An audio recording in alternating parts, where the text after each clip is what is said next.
Capítulo 4. La mano invisible del poder.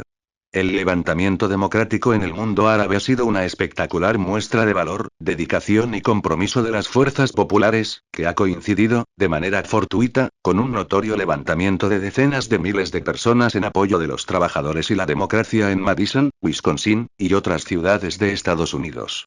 No obstante, si las trayectorias de las revueltas en El Cairo y Madison se cruzaran, se dirigirían en direcciones opuestas. En El Cairo hacia la conquista de derechos fundamentales negados por la dictadura egipcia, en Madison hacia defender derechos que se habían ganado en luchas largas y duras y que ahora se atacan gravemente.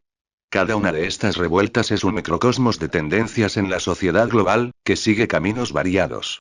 Sin duda habrá consecuencias de largo alcance de lo que está ocurriendo tanto en el corazón industrial en decadencia del país más rico y más poderoso en la historia de la humanidad como en el lugar que el presidente Dwight Eisenhower llamó la zona estratégicamente más importante del mundo. Una fuente estupenda de poder estratégico y probablemente el premio económico más cuantioso del mundo en el campo de la inversión extranjera, en palabras del Departamento de Estado en la década de 1940, un premio que Estados Unidos pretendía mantener para sí y sus aliados en el nuevo orden mundial que se desplegaba entonces. A pesar de todos los cambios ocurridos desde esa fecha, hay muchas razones para suponer que los responsables políticos de hoy suscriben el juicio del influyente asesor del presidente Franklin Delano Roosevelt, Adolf A. Berle, quien defendía que controlar las incomparables reservas de energía de Oriente Próximo proporcionaría un control sustancial del mundo. En la misma medida, creen que la pérdida de control amenazaría el proyecto de dominación global de Estados Unidos, que se articuló claramente durante la Segunda Guerra Mundial y que desde entonces se ha mantenido ante los cambios fundamentales en el orden mundial. Al estallar la guerra en 1939, Washington anticipó que cuando acabara Estados Unidos tendría una posición de poder apabullante. Durante los años de la guerra se reunieron autoridades del Departamento de Estado y especialistas en política exterior para diseñar los planos del mundo de posguerra. Delinearon el área grande, el territorio que Estados Unidos debía dominar y que abarcaba el hemisferio oeste, el lejano oriente y el antiguo imperio británico, con sus recursos energéticos de Oriente Próximo. Cuando Rusia empezó a destruir el ejército nazi después de Stalingrado, los objetivos del área grande se extendieron a la mayor parte posible de Eurasia, al menos su núcleo económico de Europa Occidental. Con el área grande, Estados Unidos mantendría un poder indiscutido con supremacía militar y económica, al tiempo que garantizaba la limitación de cualquier ejercicio de soberanía por parte de estados que podrían interferir con sus planes globales. Pronto se pusieron en práctica estos cuidadosos planes de guerra. Siempre se fue consciente de que Europa podría seguir un camino independiente y la Organización del Tratado del Atlántico Norte, OTAN, se concibió en parte para contrarrestar esta amenaza. En cuanto el pretexto oficial para la OTAN se disolvió en 1989, la organización se expandió hacia el este, rompiendo las promesas que se le habían hecho verbalmente al dirigente soviético Mikhail Gorbachov. Desde entonces, la OTAN se ha convertido en una fuerza de intervención dirigida por Estados Unidos con un ámbito más amplio, como explicó el secretario general de la Alianza, Jaap de Hoop Scheffer, quien en una conferencia de la organización manifestó que las tropas de la OTAN tienen que proteger los oleoductos y gasoductos que se dirigen a Occidente y proteger las rutas marítimas usadas por los petroleros y otras infraestructuras cruciales del sistema de energía. La doctrina del área grande autoriza la intervención militar a voluntad. Esa conclusión la formuló con claridad el gobierno de Clinton, que declaró que Estados Unidos tiene derecho a usar la fuerza militar para proteger el acceso sin restricciones a mercados, suministros de energía y recursos estratégicos clave y debe mantener enormes fuerzas militares desplegadas en avanzada en Europa y Asia para moldear la opinión de la gente sobre nosotros y los sucesos que afecten a nuestra subsistencia y seguridad. Esos mismos principios rigieron la invasión de Irak. Cuando empezó a ser indudable que Estados Unidos había fracasado en el intento de imponer su voluntad en Irak, los objetivos de la invasión ya no pudieron ocultarse detrás de una bonita retórica. En noviembre de 2007, la Casa Blanca hizo pública una declaración de principios que exigía la permanencia indefinida de fuerzas estadounidenses en Irak y el compromiso de ese país de privilegiar a los inversores estadounidenses. 2 meses después, el presidente Bush informó al Congreso de que rechazaría la legislación que pudiera limitar el estacionamiento permanente de fuerzas estadounidenses en Irak o que Estados Unidos controlara los recursos petrolíferos de Irak. Exigencias que Estados Unidos tuvo que abandonar poco después ante la resistencia iraquí. En Túnez y Egipto, los levantamientos populares de 2011 tuvieron un éxito impresionante, pero, como informó el Carnegie Endowment, aunque los nombres han cambiado, los regímenes permanecen. El cambio de las élites gobernantes y del sistema de gobierno sigue siendo un objetivo lejano. El informe aborda las barreras internas para la democracia, pero pasa por alto las externas, que, como siempre, son significativas. Estados Unidos y sus aliados occidentales harán lo posible por impedir la auténtica democracia en el mundo árabe. Para comprender la razón solo es necesario examinar los estudios de la opinión árabe llevados a cabo por empresas demoscópicas de Estados Unidos. Aunque apenas se informa de ellos, sin duda son bien conocidos por los estrategas. Dichos estudios revelan que, por abrumadora mayoría, los árabes piensan que Estados Unidos e Israel son las amenazas principales a las que se enfrentan. Estados Unidos es considerado así por el 90% de los egipcios y por más del 75% de los habitantes de la región. Contrasta con ello que solo el 10% de los árabes ven a Irán como una amenaza. La oposición a la política de Washington es tan fuerte que la mayoría de los árabes creen que la seguridad del mundo mejoraría si Irán dispusiera de armas nucleares. En Egipto lo piensa el 80% y las cifras de otros países son similares. Si la opinión pública influyera en la política, Estados Unidos y sus aliados no solo no controlarían la región, sino que serían expulsados de ella, con lo cual se minarían principios fundamentales del dominio global. Subtítulo: La doctrina Moasser. El apoyo de la democracia es territorio de ideólogos y propagandistas. En el mundo real, el desprecio de la élite por la democracia es la norma. Son abrumadoras las pruebas de que solo se apoya la democracia en la medida en que contribuye a objetivos sociales y económicos, una conclusión que los investigadores más serios reconocen a regañadientes. La reacción a las filtraciones de Wikileaks puso de manifiesto de manera contundente el desprecio de la élite por la democracia. Las filtraciones que recibieron la máxima atención, con reacciones eufóricas, informaban de que los árabes apoyaban la posición de Estados Unidos en Irán. En realidad se hacía referencia al apoyo de los dictadores gobernantes de las naciones árabes. La posición de la opinión pública no se mencionó. El principio operativo lo describió Marwan Moasser, exministro jordano y director de investigación de Oriente Próximo para el Carnegie Endowment. El argumento tradicional propuesto dentro y fuera del mundo árabe es que no hay nada que esté mal, todo está bajo control. Con esta línea de pensamiento, las fuerzas atrincheradas argumentan que los opositores y extranjeros que piden reformas están exagerando las condiciones reales. Adoptando ese principio, si los dictadores nos apoyan, ¿qué más puede importar? La doctrina Moasser es razonable y llena de sentido.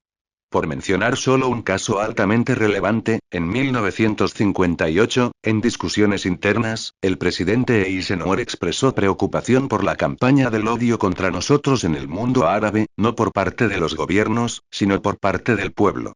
El Consejo de Seguridad Nacional, CSN, le explicó a Eisenhower que en el mundo árabe existe la percepción de que Estados Unidos apoya dictaduras y bloquea la democracia y el desarrollo para asegurarse el control de los recursos de la región.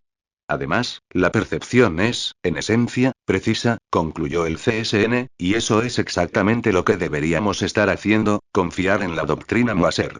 Los estudios del Pentágono llevados a cabo después del 11S confirmaron que esa percepción sigue vigente. Es normal que los vencedores tiren la historia a la papelera y que las víctimas se la tomen en serio. Quizá resulten útiles algunas observaciones someras sobre esta cuestión tan importante.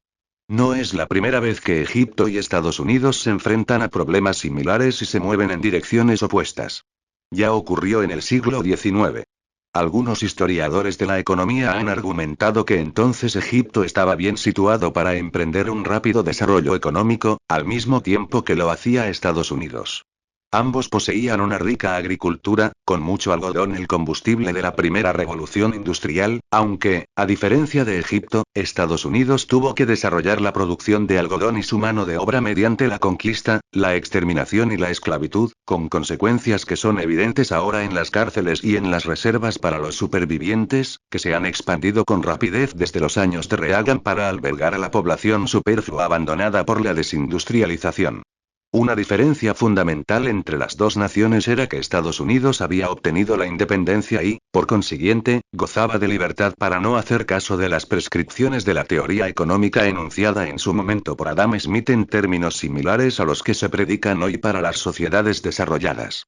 Smith instaba a las colonias liberadas a producir materias primas para exportar y a importar artículos manufacturados británicos, y, por supuesto, a no intentar monopolizar bienes cruciales, sobre todo algodón. Cualquier otro camino, advirtió Smith, retrasaría, en vez de acelerarlo, el aumento del valor de su producción anual y obstruiría, en vez de fomentarlo, el progreso de su país hacia la riqueza y la grandeza reales.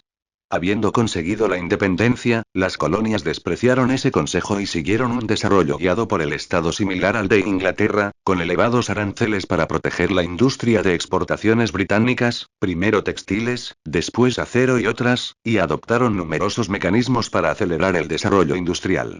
La República Independiente también buscaba el monopolio del algodón para colocar todas las naciones a nuestros pies, sobre todo al enemigo británico, como anunciaron los presidentes jacksonianos al conquistar Texas y la mitad de México.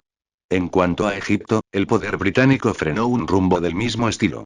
Lord Palmerston declaró que ninguna idea de justicia hacia Egipto debería interponerse en el camino de intereses tan grandes y fundamentales del Reino Unido como preservar su hegemonía económica y política, y expresó su odio por el bárbaro e ignorante Muhammad Ali, que se atrevió a buscar un camino independiente. Así que desplegaron la flota y el poder económico británicos para poner fin a la búsqueda de independencia y desarrollo económico de Egipto.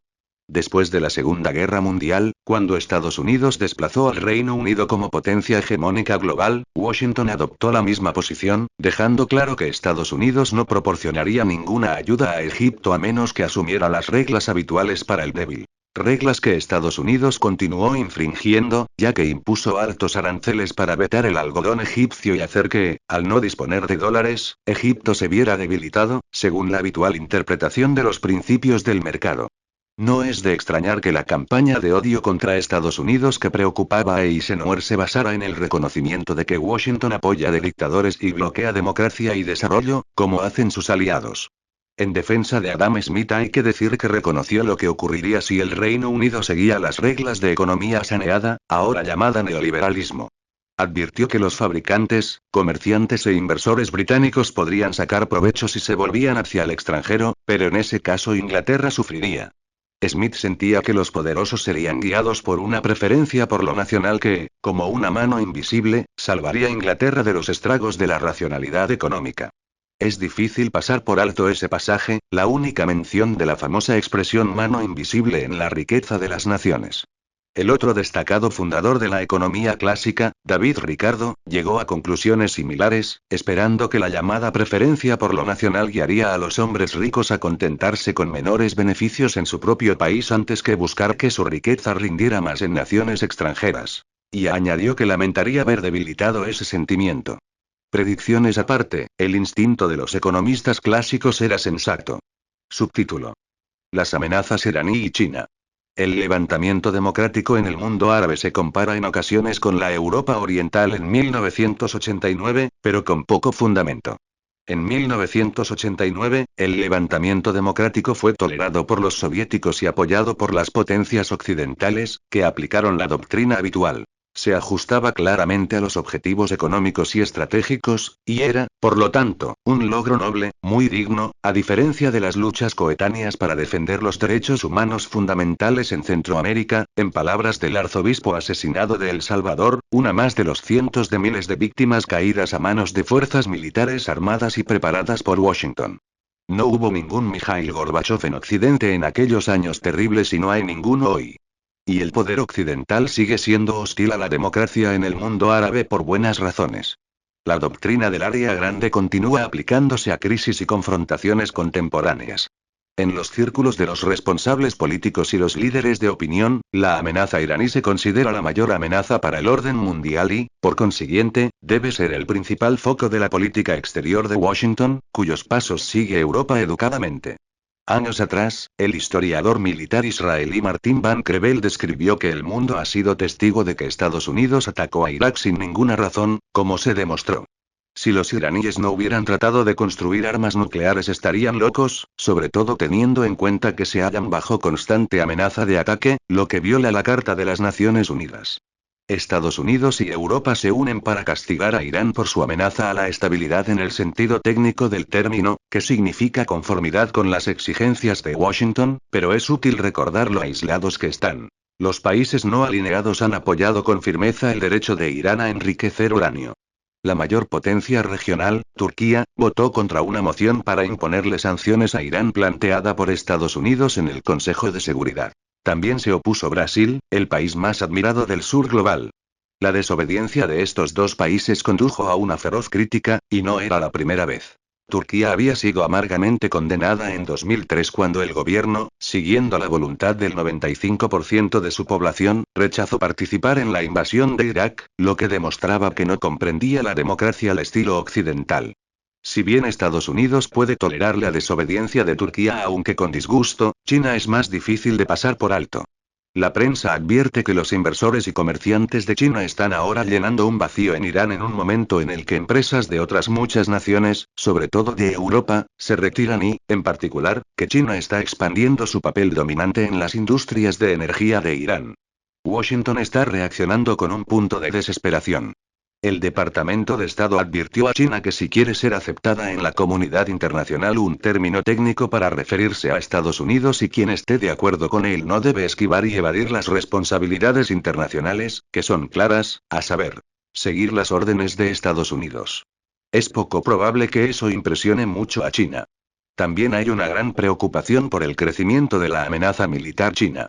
Un reciente estudio del Pentágono advirtió que el presupuesto militar de China se acerca a una quinta parte de lo que el Pentágono gastó para llevar a cabo las guerras en Irak y Afganistán.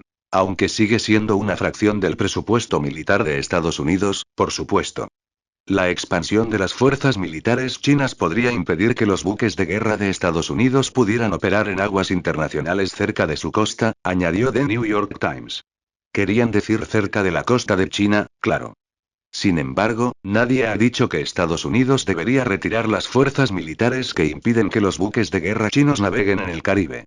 La falta de comprensión por parte de China de las leyes de cortesía internacional queda mejor ilustrada por sus objeciones a planes para que el avanzado portaaviones nuclear George Washington participe en ejercicios navales a unas millas de la costa de China, lo cual le proporcionaría la supuesta capacidad de atacar Pekín.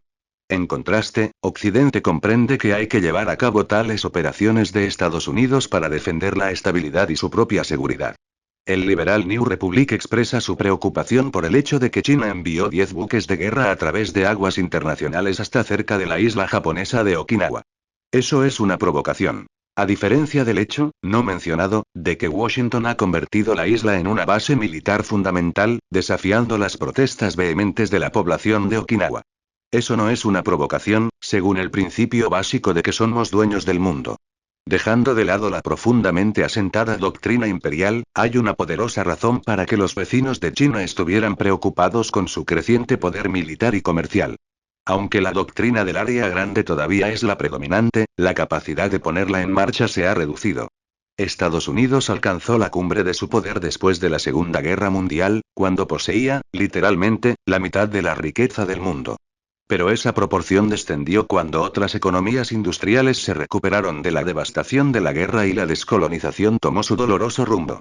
A principios de la década de 1970, la porción estadounidense de la riqueza global había descendido a alrededor del 25% y el mundo industrial se había vuelto tripolar. Norteamérica, Europa y Asia Oriental, que entonces giraba en torno a Japón. Hubo también un cambio brusco en la economía de Estados Unidos en la década de 1970, hacia la financiarización y la exportación de la producción. Se dieron varios factores que dieron lugar a un círculo vicioso de concentración radical de la riqueza, para ser precisos, en el 1% de la población, sobre todo directores ejecutivos, gestores de fondos de cobertura y similares. Eso conduce a la concentración del poder político, de ahí las políticas para incrementar la concentración económica. Políticas fiscales, normas de gobierno corporativo, desregulación y mucho más. Entretanto, los costes de las campañas electorales se dispararon, lo que puso a los partidos en el bolsillo del capital concentrado, cada vez más financiero. Los republicanos en primer lugar, y no mucho después, los demócratas. Los que antes eran republicanos moderados. Las elecciones se han convertido en una charada dirigida por la industria de las relaciones públicas. Tras su victoria en 2008, Obama ganó un premio de la industria a la mejor campaña de marketing del año. Los ejecutivos estaban eufóricos. En la prensa económica explicaron que se habían estado haciendo estudios de mercado de los candidatos como de otros artículos desde Ronald Reagan, pero que 2008 fue su mayor éxito y cambiaría el estilo de las salas de juntas de las empresas. Las elecciones de 2012 costaron más de $2.000 millones, sobre todo de financiación corporativa, y se espera que las de 2016 cuesten el doble. No es de extrañar que Obama eligiera directivos de empresas para puestos destacados de su gobierno. La ciudadanía está enfadada y frustrada, pero, mientras prevalezca la doctrina Moasser, no importa. Al tiempo que la riqueza y el poder se han concentrado cada vez más, los ingresos reales de la mayor parte de la población se han estancado y la gente se las ha apañado aumentando las horas de trabajo y su endeudamiento, y con una inflación de activos, regularmente destruidos por las crisis financieras que empezaron cuando se desmanteló el aparato regulador, a partir de la década de 1980. Nada de esto es problemático para los más ricos, que se benefician de la política del demasiado grande para caer. Ese seguro gubernamental no es poca cosa. Teniendo en cuenta solo la capacidad de los bancos de prestar a tipos de interés más bajos, gracias al subsidio implícito del contribuyente, Bloomberg News, citando un documento de trabajo del Fondo Monetario Internacional, calcula que los contribuyentes les dan a los grandes bancos $83.000 millones al año. O sea, casi todos sus beneficios, una cuestión que es crucial para comprender por qué los grandes bancos representan semejante amenaza para la economía global. Además, los bancos y las sociedades de inversión pueden hacer transacciones de riesgo, con pingües beneficios y, cuando el sistema se derrumba sin remisión, pueden correr al estado niñera y pedir el rescate económico de los contribuyentes, bien aferrados a sus ejemplares de F.A. Hayek y Milton Friedman. Ese ha sido el proceso habitual desde los años de Reagan. Cada crisis más extrema que la anterior. Para la población, claro está. El empleo real se encuentra en niveles de la época de la depresión para gran parte de la población, mientras que Goldman Sachs, uno de los principales arquitectos de la crisis actual, es más rica que nunca. El grupo anunció en voz baja $17.500 millones en remuneraciones para 2010, y el director general Lloyd Blankfein recibió un bono de $12.600 millones, al tiempo que su salario base se triplicaba con creces. No es conveniente que ese tipo de hechos acaparen mucha atención. En consecuencia, la propaganda ha de buscar otros culpables, como los trabajadores del sector público, con sus abultados salarios y sus exorbitantes pensiones. Todo fantasía sobre el modelo del imaginario reaganita de madres negras que van en sus limusinas a recoger el cheque del subsidio y otros modelos que no es preciso mencionar. Todos debemos de ajustarnos el cinturón. Casi todos. Los profesores son un objetivo particularmente bueno en el deliberado intento de destruir el sistema educativo desde el jardín de infancia hasta las universidades mediante la privatización. Una vez más, una política que es buena para los ricos, pero un desastre para la población, así como para la salud a largo plazo de la economía, aunque esta es una de las externalidades que hay que dejar de lado siempre que prevalezcan los principios del mercado. Los inmigrantes siempre son otro buen objetivo. Esto ha sido cierto a lo largo de la historia de Estados Unidos, más todavía en momentos de crisis económica, y se ha exacerbado ahora por una sensación de que nos quitan nuestro país. La población blanca pronto se convertirá en una minoría. Se puede comprender la rabia de los individuos perjudicados, pero la crueldad de la política es asombrosa. ¿Quiénes son los inmigrantes objetivo? En el este de Massachusetts, donde vivo, muchos son mayas que huyeron de las secuelas del genocidio en las tierras altas de Guatemala llevado a cabo por los asesinos favoritos de Reagan. Otros son víctimas mexicanas del Tratado de Libre Comercio de América del Norte, NAFTA, uno de esos extraños acuerdos gubernamentales que lograron hacer daño a la población obrera de los tres países participantes. Cuando el NAFTA se impuso en el Congreso por encima de la objeción popular en 1994, Clinton también inició la militarización de la frontera entre Estados Unidos y México, antes bastante permeable. Se da por sentado que los campesinos mexicanos no podían competir con las empresas agrícolas altamente subvencionadas de Estados Unidos y que los negocios mexicanos no sobrevivirían a la competencia con las multinacionales de Estados Unidos, a las que hay que garantizarse un trato nacional bajo los mal llamados acuerdos de libre comercio. Un privilegio solo concedido a personas jurídicas, no a las de carne y hueso. No sorprende que aquellas medidas ocasionaran una marea de refugiados desesperados y un aumento de la histeria contra los inmigrantes por parte de las víctimas de las políticas corporativistas del Estado. Más de lo mismo parece estar ocurriendo en Europa, donde el racismo probablemente es más galopante que en Estados Unidos. Solo es posible asombrarse al observar que Italia se queja del flujo de refugiados de Libia, el escenario del primer genocidio posterior a la Primera Guerra Mundial, en el este recién liberado, a manos del gobierno fascista italiano. O cuando se ve que Francia, todavía hoy principal protector de dictaduras brutales en sus antiguas colonias, logra omitir sus horribles atrocidades en África, al tiempo que el presidente francés Nicolas Sarkozy advierte con severidad de la marea de inmigrantes y Marine Le Pen objeta que no está haciendo nada para impedirla. No hace falta que mencione Bélgica, que podría ganar el premio de lo que Adam Smith llamó la injusticia salvaje de los europeos. El ascenso de los partidos neofascistas en gran parte de Europa sería un fenómeno aterrador aunque no tuviéramos que recordar lo que ocurrió en el continente en su pasado reciente. Basta con imaginar la reacción si los judíos estuvieran siendo expulsados de Francia hacia la miseria y la opresión. Luego podemos reparar en la ausencia de reacción cuando eso mismo está ocurriéndole al pueblo romaní, también víctima del Holocausto y la población más maltratada de Europa. En Hungría, el partido neofascista Jobbik obtuvo el 21% de los votos en las elecciones nacionales, quizá de forma no sorprendente cuando las 3/4 de la población siente que está peor que bajo el gobierno comunista.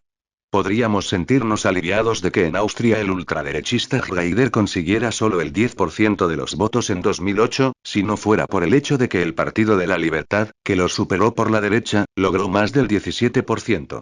Es escalofriante recordar que, en 1928, los nazis obtuvieron menos del 3% de los votos en Alemania. En el Reino Unido, el Partido Nacional Británico y la Liga de Defensa Inglesa, de la derecha ultrarracista, son fuerzas con bastantes apoyos. En Alemania, el lamento en forma de libro de Thilo Sarrazin, que defiende que los inmigrantes están destruyendo el país, fue un éxito de ventas continuado y la canciller Angela Merkel, aunque condenó el libro, declaró que el multiculturalismo había fracasado por completo. Los turcos importados para hacer los peores trabajos en Alemania no son capaces de convertirse en auténticos arios rubios y de ojos azules. Con cierta ironía se puede recordar que Benjamin Franklin, una de las principales figuras de la Ilustración, advirtió que las colonias recién liberadas deberían ser precavidas y no permitir la inmigración de alemanes, porque eran demasiado morenos, así como de suecos. En el siglo XX, los ridículos mitos de la pureza anglosajona eran comunes en Estados Unidos, incluso entre presidentes y otras figuras destacadas. El racismo en nuestra cultura literaria ha sido de una obscenidad repugnante. Ha costado mucho menos erradicar la polio que esa plaga horrible, que periódicamente reaparece y más virulenta en tiempos de dificultades económicas. No quiero terminar sin mencionar otra externalidad que no se tiene en cuenta en los sistemas de mercado: el destino de la especie. El riesgo sistémico del sistema financiero puede ser cubierto por el contribuyente, pero nadie va a venir al rescate si se destruye el medio ambiente. Que debe destruirse es casi un imperativo institucional. Los dirigentes de las empresas que impulsan campañas de propaganda para convencer a la población de que el calentamiento global de origen humano es un fraude liberal comprenden muy bien la gravedad de la amenaza, pero deben maximizar el beneficio a corto plazo y la cuota de mercado. Si no lo hacen ellos, otros lo harán. Este círculo vicioso bien podría convertirse en letal. Para ver la gravedad del peligro, basta con echar un vistazo a los miembros del Congreso de Estados Unidos, propulsados al poder por la financiación privada y la propaganda. Casi todos los republicanos son negacionistas del cambio climático. Ya han comenzado a recortar los fondos para las medidas que podrían mitigar la catástrofe ambiental. Peor aún, algunos son verdaderos creyentes. Tomemos como ejemplo al nuevo director de un subcomité sobre el medio ambiente que explicó que el calentamiento global no puede ser un problema porque Dios le prometió a Noé que no habría otro diluvio. Si tales cosas estuvieran sucediendo en algún país pequeño y remoto, podríamos reírnos, pero no cuando ocurren en el país más rico y poderoso del mundo. Y antes de que nos riamos, también podríamos tener en cuenta que la actual crisis económica es atribuible, en no menor medida, a la fe fanática en dogmas tales como la hipótesis del mercado eficiente y, en general, a lo que el premio Nobel Joseph Stiglitz llamó, hace 15 años, la religión que mejor conocen los mercados. Todo ello es lo que impidió que el Banco Central y los economistas profesionales, con algunas excepciones honorables, tomaran nota de una burbuja inmobiliaria de 8 billones de dólares que no tenía ninguna base en los fundamentos económicos y que destrozó la economía cuando estalló. Todo esto, y mucho más, puede ocurrir mientras prevalezca la doctrina Moasser. Mientras la población general permanezca pasiva, apática y desviada hacia el consumismo o el odio a los vulnerables, los poderosos pueden hacer lo que les plazca. Y los que sobrevivan podrán contemplar el resultado.